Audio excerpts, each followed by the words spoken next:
Hotep, apprendre son histoire est un acte de résistance.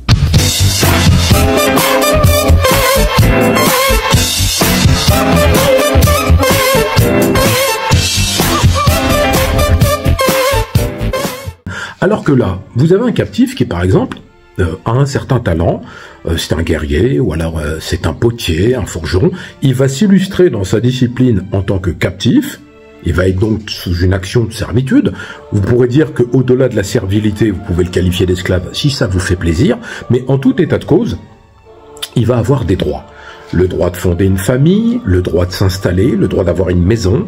Il va devoir effectuer un travail sans salaire, mais il a des droits. Et au-delà de cela, vous avez d'ailleurs dans le Code d'Hammurabi des droits qui légifèrent sur ce sujet-là, c'est un exemple.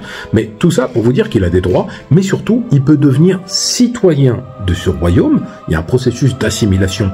Et là, il ne sera plus dans le statut de la servitude. Il peut aussi retourner d'où il venait avec un statut d'homme libre.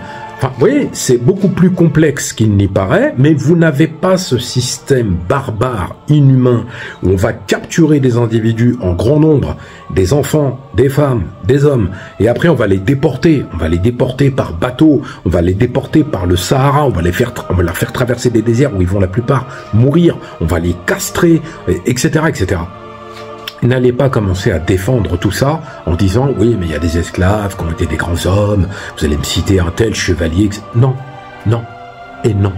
Quand on embarque 300 personnes, 400 sur des navires négriers, qu'il y en a 30%, c'est horrible de faire des statistiques avec ça, qui vont mourir sur les bateaux pendant la traversée, qui vont subir des maltraitances.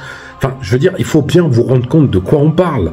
Quand vous voyez la révolte de Saint-Domingue qui a fondé Haïti, elle est légitime. Cette révolte, elle est la conséquence des mauvais traitements qu'ils ont subis pendant des générations. Tout ça pour dire que vous allez reculer jusqu'en Égypte et me dire « Ouais, mais l'exode ». Mais il n'y en a pas. C'est-à-dire qu'il n'y a pas le nom d'un pharaon dans le texte biblique, il n'y a pas de nom. J'ai déjà débattu avec des gens dans la vraie vie, dans les lives aussi, mais aussi dans la vraie vie.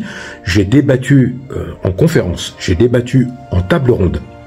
Il n'y a personne, quel que soit son niveau. Pourtant, j'ai débattu avec d'éminents historiens, d'éminents théologiens qui s'appuyaient uniquement sur le livre biblique, enfin sur le texte biblique.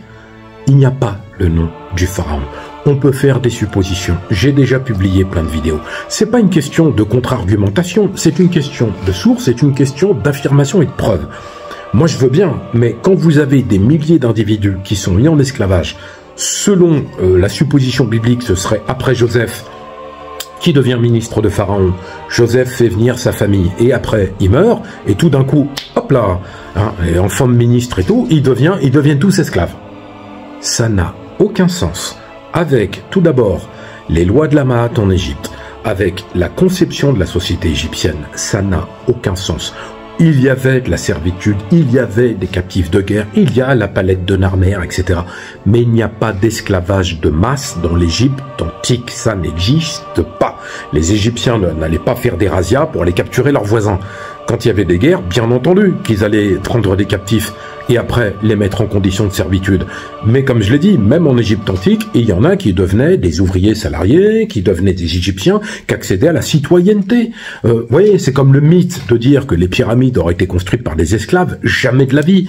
98% des monuments égyptiens ont été construits par des ouvriers spécialisés, de la main-d'œuvre spécialisée et hautement qualifiée, rémunérée.